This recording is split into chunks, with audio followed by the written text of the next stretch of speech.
Did Jesus really rise from the dead? According to Gary Habermas, virtually all scholars from across the ideological spectrum, from both believers to non-believers, agree that the following points concerning Jesus and Christianity are actual historical facts. 1. Jesus died by Roman crucifixion. 2. He was buried, most likely in a private tomb.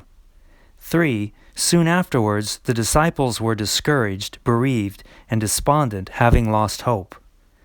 4. Jesus' tomb was found empty soon after his interment.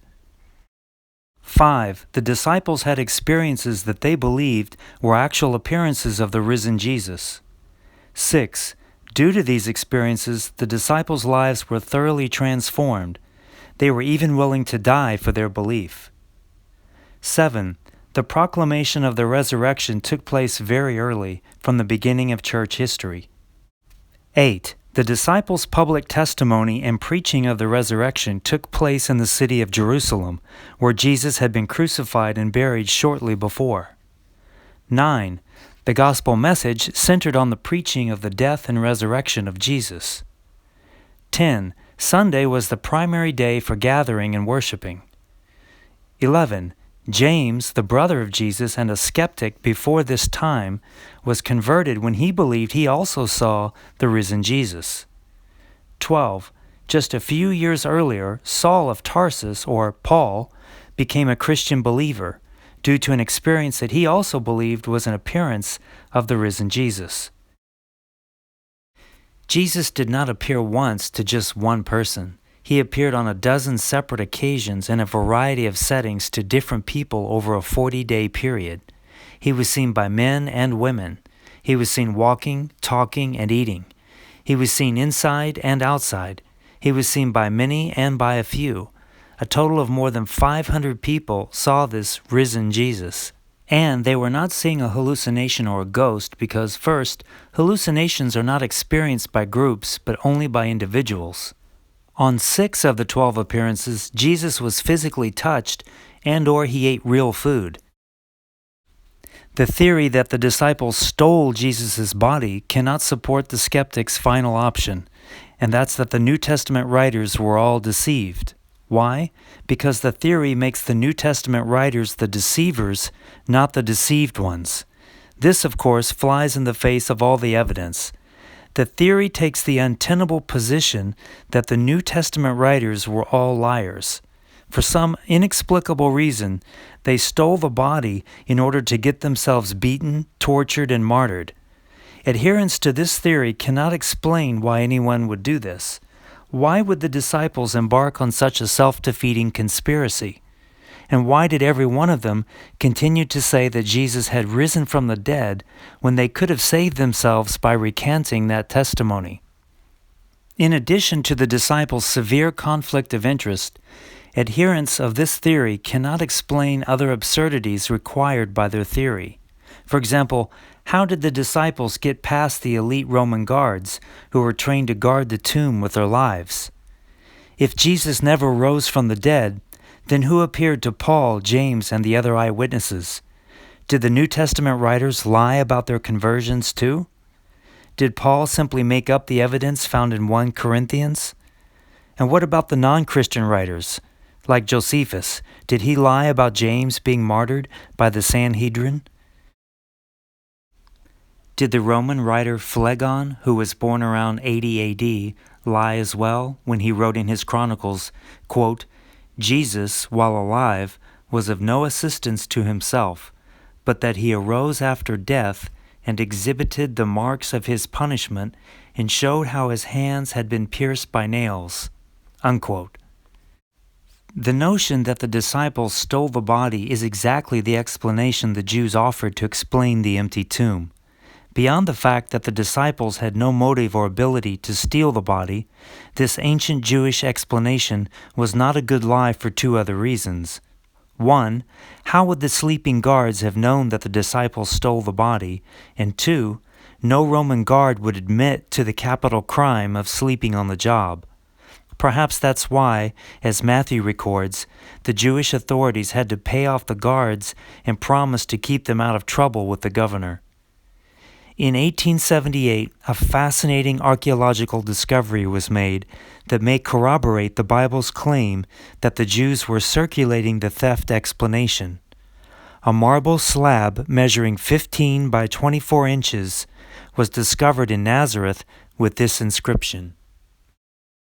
It says, "Ordinance of Caesar, it is my pleasure that graves and tombs remain perpetually undisturbed for those who have made them for the cult of their ancestors or children or members of their house.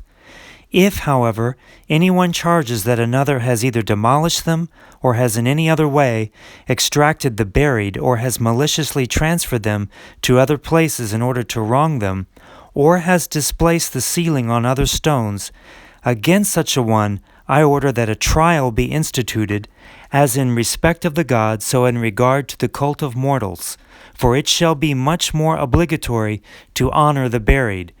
Let it be absolutely forbidden for anyone to disturb them. In case of violation, I desire that the offender be sentenced to capital punishment on charge of violation of sepulchre." Scholars believe this edict was issued by Emperor Tiberius, who reigned from 14 to 37 AD during most of Christ's life, or Emperor Claudius, who reigned from 41 to 54. The striking nature of this edict is that it raises the penalty for grave robbing from a mere fine to death. Why would the Roman emperor bother to make such a severe edict at this time in such a remote area of his empire? While no one knows for sure the reason for the edict, there are a couple of likely possibilities, both of which point back to Jesus.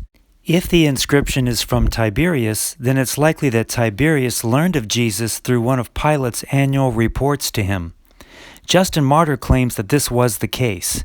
Included in that report may have been the Jewish explanation for the empty tomb, that the disciples stole the body, prompting Tiberius to prevent any future resurrections with the edict.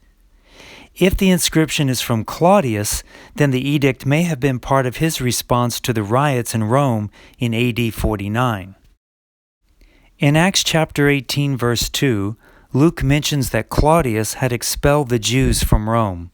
This is confirmed by the Roman historian Suetonius, who tells us that, quote, "Because the Jews at Rome caused continuous disturbances at the instigation of Christ, he, Claudius, expelled them from the city," unquote. What did Christ have to do with Jewish riots in Rome? Perhaps Rome experienced the same course of events that took place in Thessalonica at roughly the same time. In Acts 17, Luke records that Thessalonica was thrown into turmoil when the Jews became jealous of Paul, preaching that Jesus had risen from the dead. These Jews complained to the city officials, quote, "These men, Paul and Luke, who have caused trouble all over the world, have now come here. They are all defying Caesar's decrees, saying that there is another king, one called Jesus," unquote. If this is what actually happened in Rome, then Claudius would not have been pleased with a group who was defying his decrees and following another king. Once he had learned that this new seditious sect originated with Jews who believed their leader had resurrected, he may have exiled all the Jews from Rome and made grave robbing a capital offense.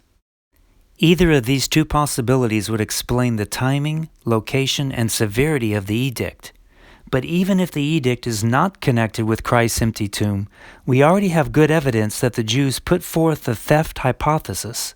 The main point is that the theft hypothesis was a tacit admission that the tomb was really empty. After all, why would the Jews concoct an explanation for the empty tomb if Jesus' body was still in there?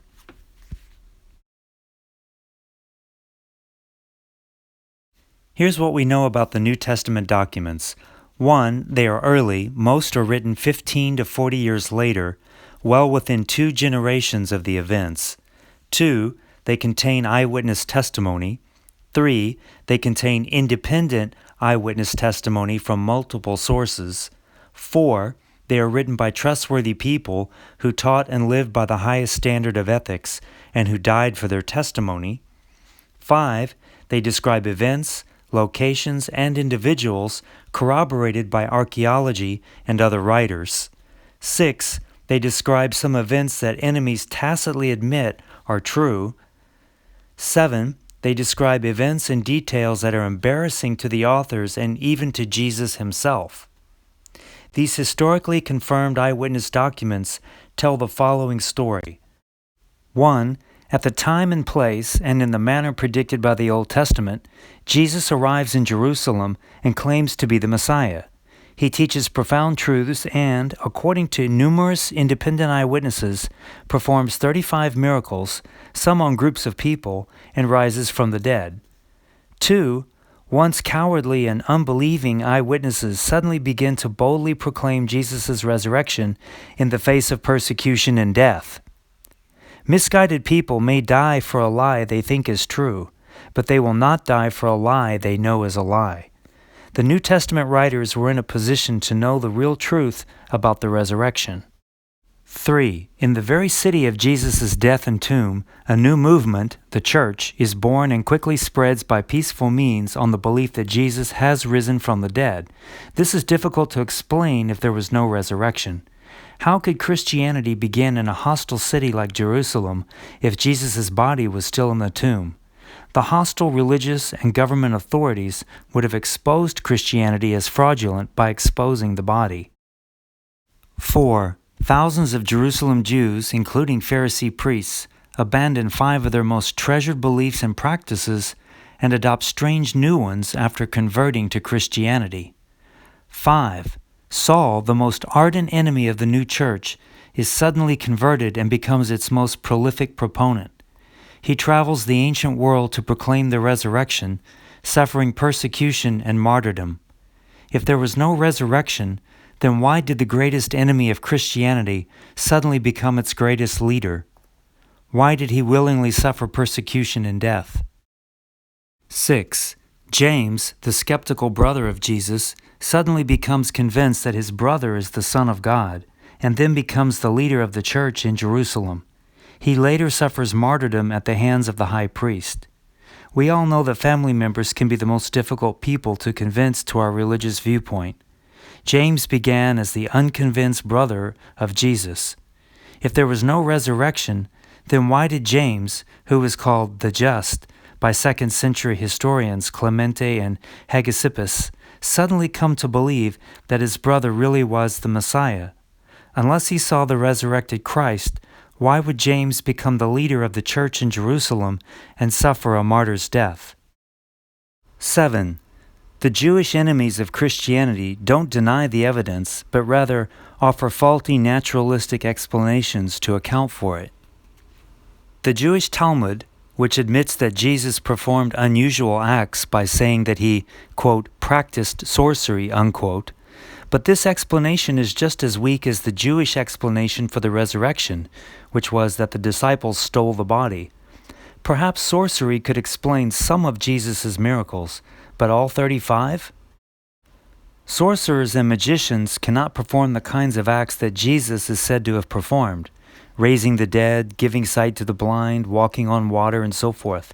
So if there's no ancient evidence for deception, are we to take the New Testament miracles at face value? Why not?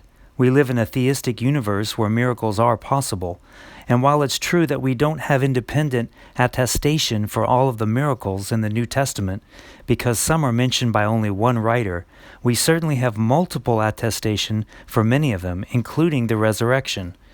The sheer number of Jesus' miracles cited by independent sources is too great to be explained away as a great deception. One person may be deceived once, but not numerous observers repeatedly. German scholar Wolfgang Trilling writes, quote, "We are convinced and hold it for historically certain that Jesus did in fact perform miracles. The miracle reports occupy so much space in the Gospels that it is impossible that all could have been subsequently invented or transferred to Jesus." William Lane Craig concludes, quote, "The fact that miracle working belongs to the historical Jesus is no longer disputed," unquote. That is, miracles are not disputed on historical grounds, only on philosophical grounds. The bottom line is that there are too many miracles and too much testimony to believe that all of the eyewitnesses got it wrong every time.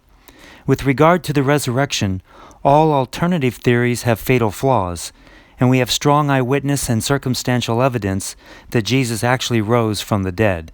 In other words, not only do we lack a natural explanation for the empty tomb, we have positive evidence for the resurrection. The explanation that requires the least amount of faith is that Jesus really did perform miracles and really did rise from the dead as he predicted. This is why I don't have enough faith to believe that the New Testament writers were all deceived. You've been listening to excerpts from chapter 12 of the book, I Don't Have Enough Faith to Be an Atheist, written by Norman L. Geisler and Frank Turek. I'm preparing something to share with the world. These things will make sense to some, but not to others. I'm here to start a revolution. Oh Lord, give me a sign, 'cause I'm tasting blood and I think that it's mine.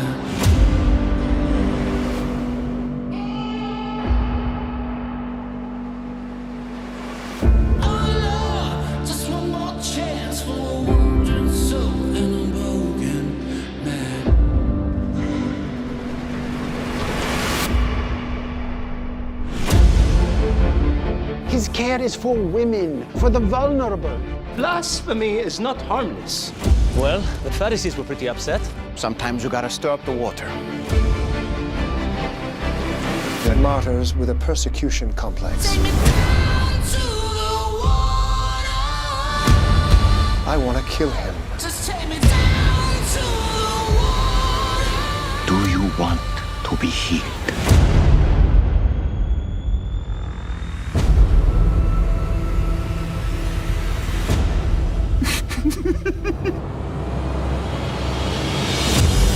I have something that's open to all people. Get up and walk. If he was supposed to be healed, God would have done it himself. That's an interesting point. Your fame is spreading, the good kind. You have certainly livened things up around here. Word travels fast. Fellow peasant, my heart is yours. My life is yours. John the Baptizer was taken into custody. Jesus of Nazareth, we finally meet. David, Goliath. Maybe there is hope for the little. What we're doing here will last for generations. I want my people to participate in the healing of the world. I do not feel very much worthy. Who's worthy of anything? You? The one comfort we have is to know that we're doing it together. If not now, When? I'm here to preach the good news of the kingdom of heaven. I make a way for people to access that kingdom. In this world, bones will still break. Hearts will still break. But in the end, the light will overcome darkness.